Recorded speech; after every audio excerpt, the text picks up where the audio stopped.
Hey, Danny Matta here with PT Biz, and today I want to share with you two variables that we found looking at an industry report with our 200 plus clients that you can focus on right now to put you ahead of the rest of the pack. Internally, we've been working on a industry report where we are gathering a ton of information so that we can share best practices internally with our clients. And as I was looking this over earlier this morning, I noticed something that was interesting. And there were two things that popped out to me in particular that I noticed that sort of jumped out at me in terms of the difference of variables that the biggest businesses we have are doing and the ones that are smaller are doing.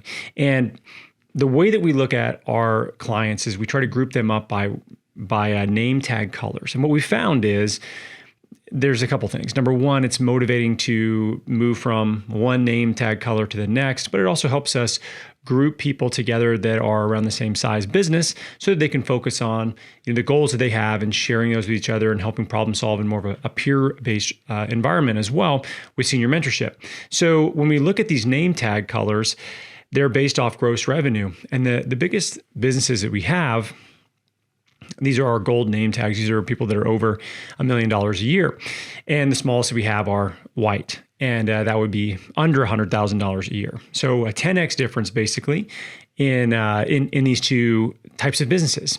And when I was looking at our industry report and all of the aggregated data that we're pulling together, there were two really interesting things that I noticed that not just separated the biggest businesses from the smallest businesses in terms of just those two categories, the white versus gold name tags, but really the top two or three categories from the bottom two or three categories.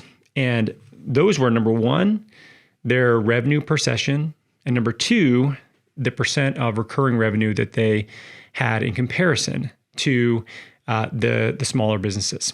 So the first thing is the price per session. So when we look at this, there was roughly a 20% difference in price per session from the smaller businesses to the bigger businesses that we work with. Now, the bigger businesses that we work with on average were somewhere around $200 per session. So this would be per hour, basically. They're generating $200 per hour. And the smaller businesses, they were closer to about $165. So this is a difference of about 20%.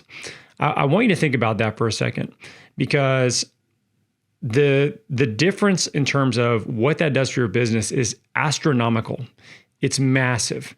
If you can have 20% difference in what you're generating on an hourly basis, depending on how you're calculating that, that is huge. That could be a massive difference in your profit margins. That could be a massive difference in what you're able to pay your staff, the benefits that you can provide for them, the type of space that you can afford to move into and lease and or purchase.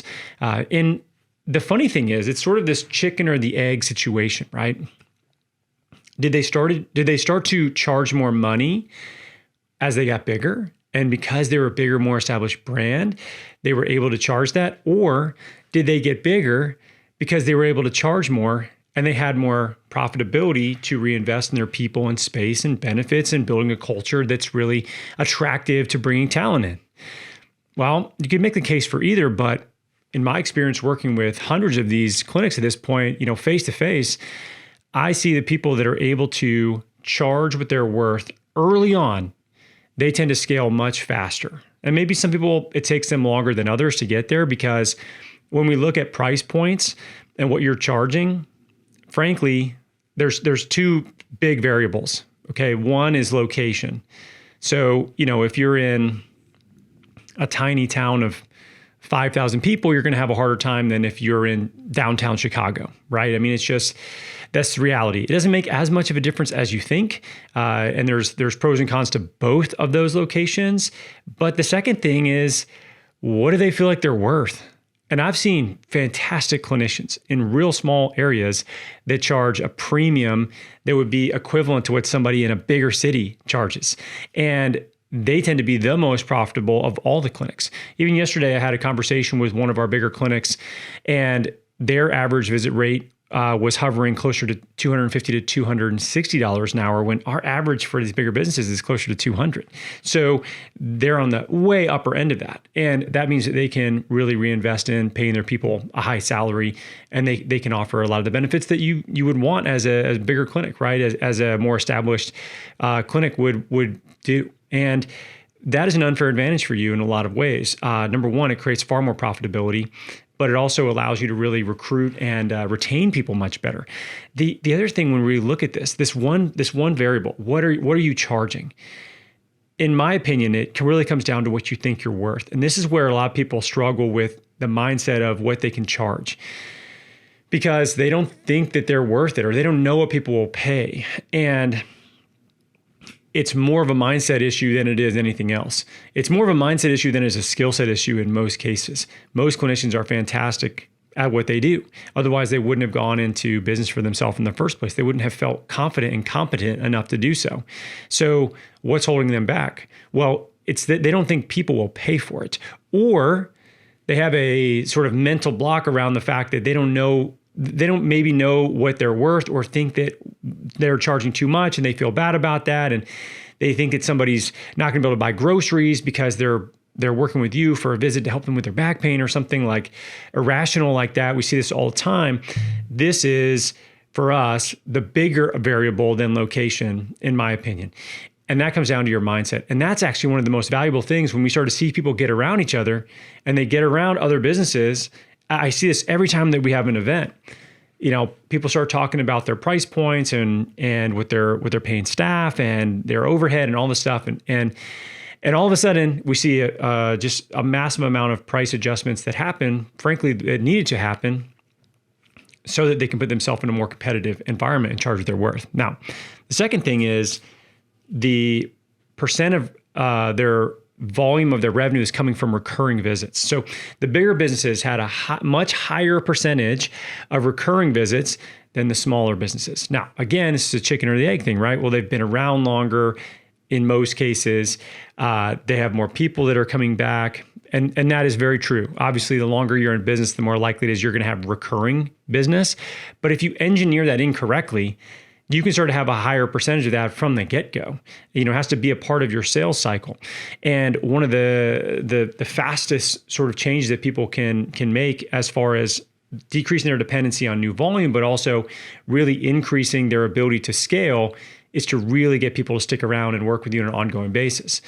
This is something that is an unfair advantage for us as cash-based clinicians. You cannot do in an insurance-based clinic, and not in the same way. They're not going to pay insurance. Insurance is not going to pay for it. So they would have to create a hybrid version, which is still the same conversation you're having. They may start with insurance, but then they're moving to cash. But in a cash clinic, we have a chance to say, hey, what would you like to do next? Let's talk about that, right? Not, okay, you've hit your visit limit, discharge, right? So we get a chance to snowball these recurring visits, and that is incredibly powerful for our business, because the recurring volume that we have, that percentage of your business, let's say it's 30% of people that are coming in, we like to see anywhere between 30 and 50% of your business is coming back that's recurring. That's a fantastic place to be as a clinic. And if you can get to 30%, that's 30% of your visits that you don't have to go out and find each month with new patients. The other thing that happens is, as your clinicians snowball their schedules and have more recurring volume, they're less dependent on new patient volume. That means that they get to slide the new patient volume over to newer clinicians, and their schedules build and snowball faster as well. And this is something that, as you build this processing correctly, as you align this with the right offer on the front end and the right recurring offer on the back end, you build a much more efficient sales pipeline. From the first interaction to the recurring service that fits what this person's looking to do, to have health and longevity, and to do the things they want to do with the people they want to do them with for as long as possible. And there's a lot of people like that out there. And the people that figure out that product market fit on the front end to the recurring side, they snowball much faster. Their business grows much faster as well. They have far less dependency on new patient volume. And it's a much higher percentage in our bigger businesses than it is in our smaller businesses. So we'll see, in some cases, 2 to 3 times as much as far as a percent is concerned of recurring volume in these bigger businesses versus smaller ones. So if you are looking to try to grow or scale your clinic. These are two areas that you can really make a lot of progress with. And if we reverse engineer what's working with some of the best cash-based clinics in the entire country, these are two areas that stick out like a sore thumb to me to say, you know what? Any clinic, any service-based business, frankly, can apply these two variables to their business and be intentional about focusing on improving their revenue per session or whatever it is that you do as far as your services, right? So your actual revenue generated per relative value unit, in this case, a visit, and the number of clients that are continuing to work with you on an ongoing basis. And if you do those two things, there's no doubt your clinic will grow. And the limitations that you're going to have, it's going to be space that you're going to have to move into, and you're going to have to do that effectively and put yourself in a position to be able to grow the brand, grow the clinic, grow the culture, and grow the team. And the second thing is to actually hire and recruit. And we're finding those seem to be the bigger bottlenecks that we're having to deal with now. And it's not necessarily volume and revenue as much. It's really these other variables that are bottlenecking people from being able to grow. Way better problem to have, frankly, than I'm not making enough money, I'm not seeing enough patients. So remember, number one, charge what you're worth, get your price point where it needs to be. And number two, give people a reason to stick around. Make sure that you have recurring volume built in from the very beginning. Let those schedules snowball, decrease your dependency on new volume, and your clinic is going to be a hell of a lot easier to run if you do that.